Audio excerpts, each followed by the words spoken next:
I might be the first Indian to have received that Yes. award at a global platform.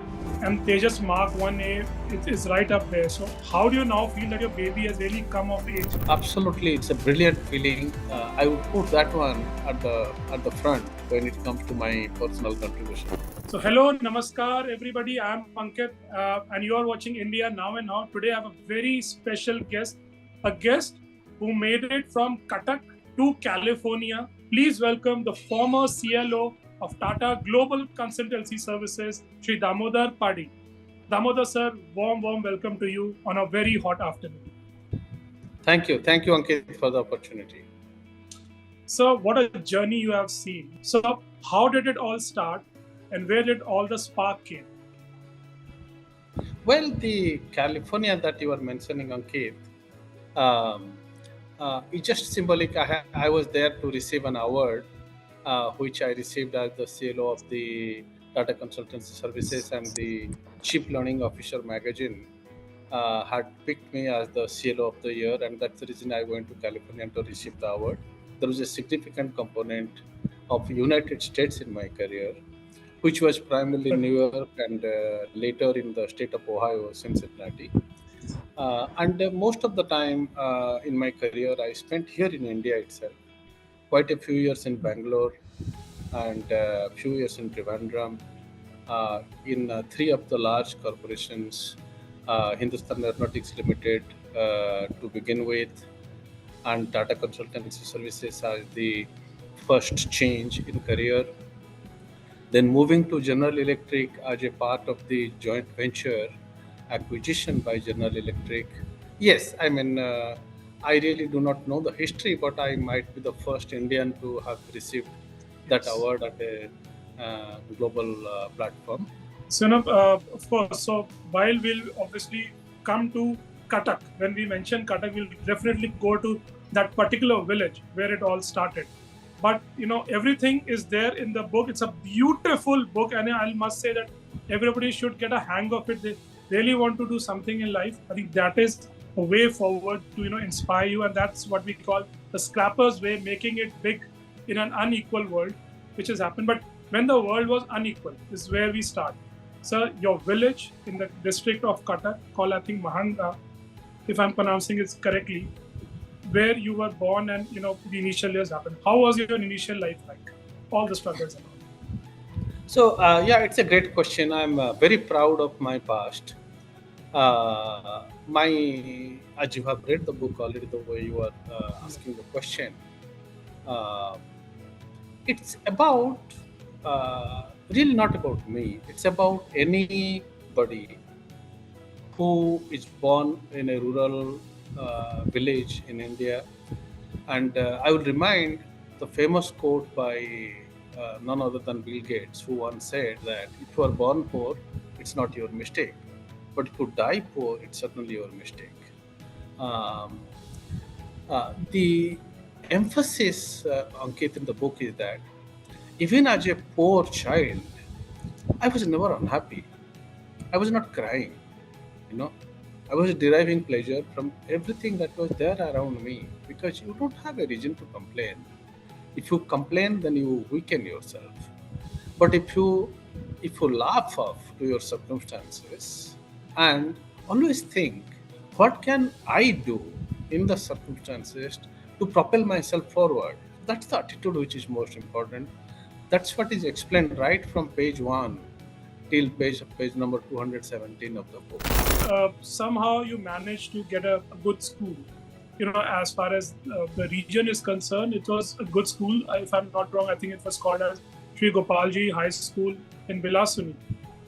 What was the school atmosphere like, and how did you gradually pick up your initial education and the learnings which really came into fruit once you became a corporate?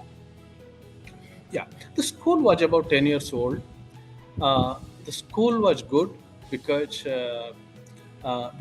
of primarily one character, the headmaster of the school, Mr. Rajkishore Das, who happens to be my cousin, was the backbone of the school. Uh, at that age, Ankit, it's important to see a role model. I saw a role model in him. So that was up to me. That was a choice in front of me. I saw him as a role model. And then, if you have noticed a little bit, the school didn't have much infrastructure. One hall was split into three small rooms, and the three classes were running. One could hear the sound from the other classes when something is being taught in your class. So again, in that kind of environment, how do you stay focused on your core responsibility, which is study? you know so those 4 years of high school was unbelievably good. I joined as a student who was fifth in the class, and from fifth you move to fourth, third, and eventually you become first in the class. And then no animosity, but the whole class stands up and uploads to your accomplishment. So some of those, that sums up the high school life. But that was also a change in terms of living. You were living at your home, but there it was a, let's say, Gurukul come hostel. Feeling is always mixed. You get punishment, you get to live in a very rule based atmosphere. It creates a little bit of suffocation. At the same time, we had reasonable food shortage at home. In the school, at least there was good food. So, you know, sometimes you feel good that you are in the school, honestly speaking. In the school, I was drawing about 30 buckets of water every day from a well. Okay. Which was never a luxury when you were at. There are two things which happened. The two big S which happened. One is science. Somewhere you decided maybe that science is the way to go, and the second one was singing. Suddenly, your singing talent was being recognized. How did both of them happen? Because they ultimately shaped your career going ahead. Well, singing is purely impromptu. Uh, you know, at some point of time, there were some, we used to sing bhajans and folk songs. One of my friends, who is unfortunately no more, Hemant, who met me in our upper primary school before going to high school. We used to sing, and there was a dance drama being staged, and our teacher called both of us suddenly and said that why don't you do the role of these twins, Lavakusha, you know, Uh, singing, and people just said that you were singing well. So that's how it started, you know, as early as when we were 12 years old. And then this particular incident in our high school when I sang a song, and then the teacher, who is a good lover of music and reasonably knowledgeable about music also, we call him as Banshi sir. He just noticed me and promoted me as a singer. So I ended up singing prayer class in the prayer class as the lead singer. So that's how it started. Well, it's a good question to somebody who had enough food to eat and born with a silver spoon, where social security, everything was taken care. At that point in time, uh, I never thought singing could be a career option. And when I thought that I'm reasonably good at singing, professional training and all that will help, I was deeply into science. The other, as you said, singing and science. Science was a pure organic growth. I did well in maths and also in science. So when you do well in maths and science and pick science as your plus two, that time it was intermediate of science. Again in the number one college at the time in the state of Odisha, Revancha College, I got purely because of merit, and that was a pleasant surprise. So but that's but how science. so singing also got you to NCC camp. That is another contribution. This is so I really want to understand that as well. How did that happen? Well, it's very interesting. In the high school, you do the parade and then little shooting and things like that. That's how you get selected to the NCC camp. And then in the evening, there used to be cultural events, and you need somebody to crack good jokes and do mimicry and then singing. So in our school, I was the lead singer and I had a good reputation. So our NCS teacher said Damodar is a reasonably good NCC cadet, if you will, and then he sings. So he becomes an automatic pick for the camp. So that's how I ended up in the camp. But as you will see, in the camp, I didn't do what I was supposed to be doing at the camp. Yeah, we read I, that. We read that. I bunked all the parades and things like that, and I concentrated on study there. So again, I'll tell you, when you have a goal in mind, you close your eyes to several things that are happening around you. So I did sing there, for which I was picked. But daytime, I bunked quite a few parent lessons and then studied myself. So in a way, that complemented in my study too. But did you ever feel there that, because there are a lot of people who have money, who are spending around quite a bit, you thought that, there must be some kind of complex which could have been inherently coming into you, or maybe some people were there who are putting, people like you down, who are coming from very, very basic backgrounds. Did it happen at some point in time? Yeah. No, I fortunately or incidentally, I never had friends ridiculing me. Okay, part of the reason also, Ankit, is that you have the freedom to choose your friend circle. True. You know, so you would see that uh, uh, I was never in the company of rich friends. In Ravenshaw College, my roommate was Vasudev Panda, who cracked IIT even in the first year. Second year, he was All India ranked number 36. Like me, he never attended any coaching and things like that. So I was his roommate in the second year, and he was from the very similar background. So we talk about studies, we do petty jokes, and we crack,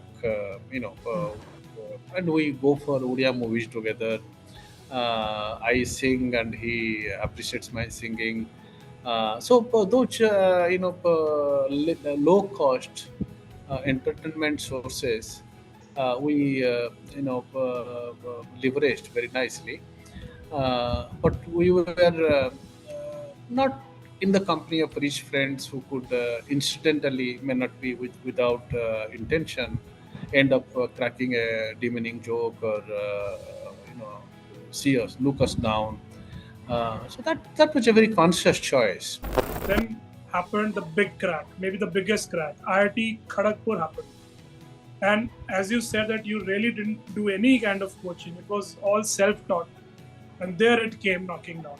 When did you came to know about it, and what was the first thought that came to your mind when you cracked it? So IIT JEE again was after our plus two. We went to the IIT exam, and I had a mysterious abyss for which I could not do well in IIT JEE, but I did crack our state JEE very well. And how it came across is again funny. When I came out of the JEE, I saw my friends boasting, having solved all the questions. And I remember I had answered 58 out of 84 questions. Out of 100 questions, 16 are English. You have 84 questions in physics, chemistry, and maths. And out of 84, I remember I had answered 58. I was not even hoping for a rank. But many other students were telling they finished the whole paper and things like that. So I was pretty nervous about it. But rank about, I had a very decent rank, and I studied in NIT. But that, Despite only answering two-thirds of the question, you got that right. yeah, Oh, yeah, absolutely, amazing. absolutely. Amazing. And it's just that I answered two-thirds of the questions, but all two-thirds were right. And there are negative marking for the questions you get wrong. So I was a better. I Not had better. attempting those. I had better, outcome than many who probably answered all the questions but got quite a few wrong. So I ended up in NIT. I did pretty well there. I was a rank holder there, but that little ambition to go into IIT was always there, and to my again organic thought process is concerned.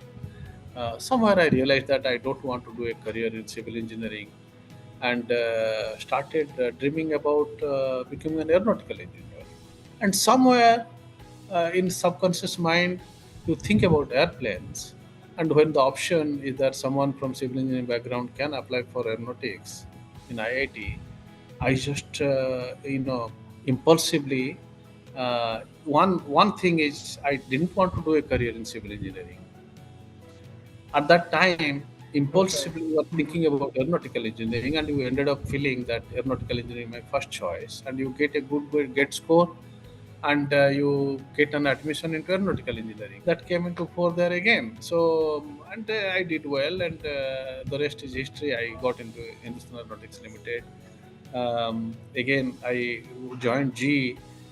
Looking at my background and my skills, I led the aircraft engines team. So learned airframes primarily in my master's in aeronautics, but ended up leading a team in aircraft engines. So I mean, there are lots of twists and turns. You don't know how you landed there, but after landing, the only option in front of you is you give your best, otherwise you will sink. I think that's how the life takes you forward. And now you see that it's not one of the talked about machines in the world, and they just mark 1A is right up there. So how do you now feel that your baby has really come of age? It's absolutely, I mean, absolutely, it's a brilliant feeling as an individual who had worked in the project and contributed quite a bit to the airframe development, but more as a countryman. If it was not me, maybe somebody else would have done the job. But as a country, it brings us a lot of pride. So I would put that one at the front when it comes to my personal contribution. For a country, it's a phenomenal accomplishment. So, but then happened, TCS. Your initial stint, 94 to 99. That was again a massive shift from a public sector point of view to a private sector. And then TCS as a family. Again, the internet boom hadn't happened in India. And pretty much TCS was not the brand it is today. So what was the initial days like working in TCS? Yeah, a great question. 94 when I joined TCS, um, we had probably more number of people than number of computers. So we are coming in shifts, you know. So uh, you go from HL where computing time was unlimited, not a computer farm, but computing time was unlimited. You could go anytime. But in TCS, it's a computing farm, but uh, resources were limited. We were coming in shifts, and projects were not, you know, so-called high-tech, basic conversion projects and things like that. But what did it teach us? You know, plenty of learning. When you have conversion projects, how do you give room to automation? Was my first learning. You know, uh, when you have projects that are not, from the country, government funded projects or things like that, you have to fend for yourself. uh, as a consultant, you have to explain to your customers why they have chosen TCS as their preferred partner, and how TCS always will be giving its best to serve them the best, right? Into some of the particular firms. But then, General Electric came calling in 2006, which was another significant leap. A completely different company from TCS, and a world MNC from an Indian MNC. How was the culture like, and how did GE bring you so many laurels once you were there and had a very very big stint with it? Yeah. So the entry into G happened through a joint venture company. TCS and G joined hands to start a joint venture company in Bangalore, and I was picked by TCS to lead the joint venture. My background was analysis in HL, Yeah. and this company was all about engineering analysis. So the subject matter expertise did play a significant role to my advantage. How I was, my heart was in TCS, but my legs were in GE. Ji. So I went to, and then at some other point I returned back to TCS because heart was still there. But when I was in GE, I was honest to GE. I was not thinking about TCS there. So I gave my best to GE. Or 2007, when I got promoted to a senior executive in GE, I was the first engineering leader outside of the United States to be promoted to that level. It was definitely a watershed moment in my career. In the John Apple's Technology Center itself, I was the first senior executive and promoted there, Indian, of course. And then later on, I went on a global assignment to New York. The General Electric Energy headquarters is connected in New York. The general manager of steam turbine.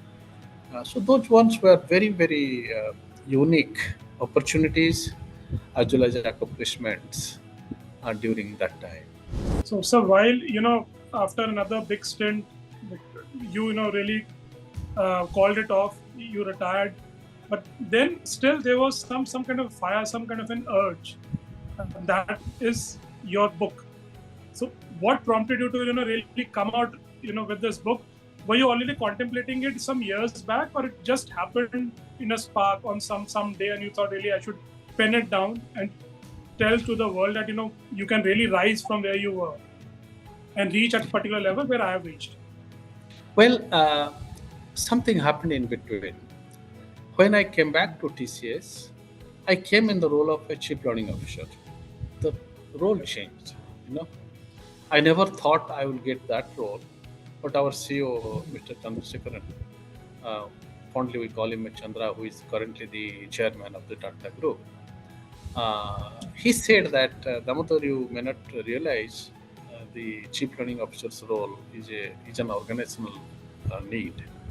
So that's one statement I heard and I could not refute. So I took the role.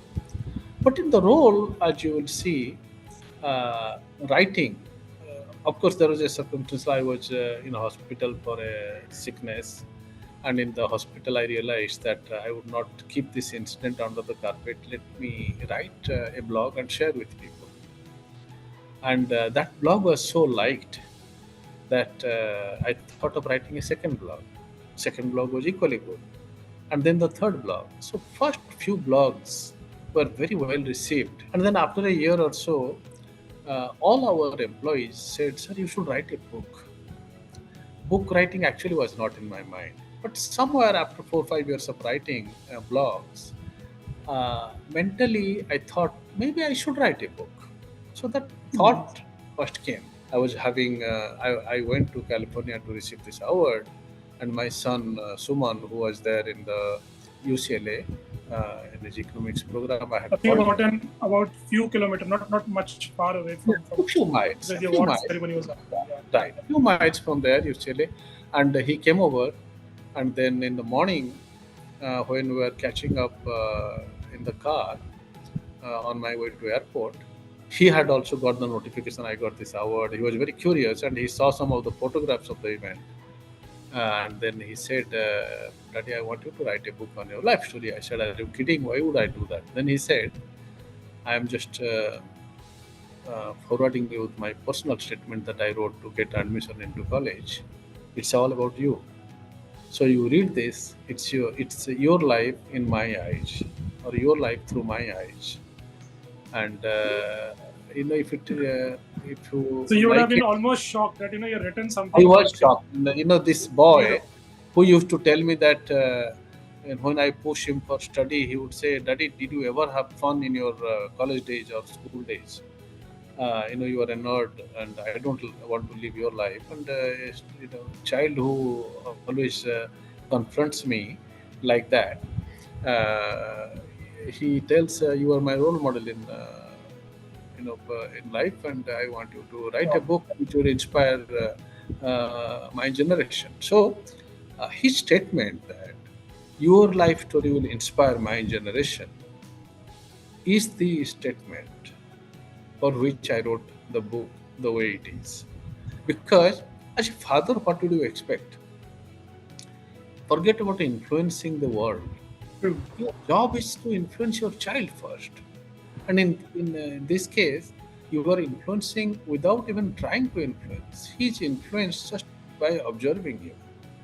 He's influenced and he projects you as a role model because he wants to emulate you and he wants to tell that my dad, without having a privileged background, if he could do so well in career, I don't have any excuses left. Thank you so much, Damodar sir. It was wonderful speaking to you, and I really hope that we get to know about another book of yours very, very soon, because this book is certainly not enough. We'll look. Thank you, Ankit, for the lovely opportunity, and I really enjoyed the conversation with you today. My pleasure, sir.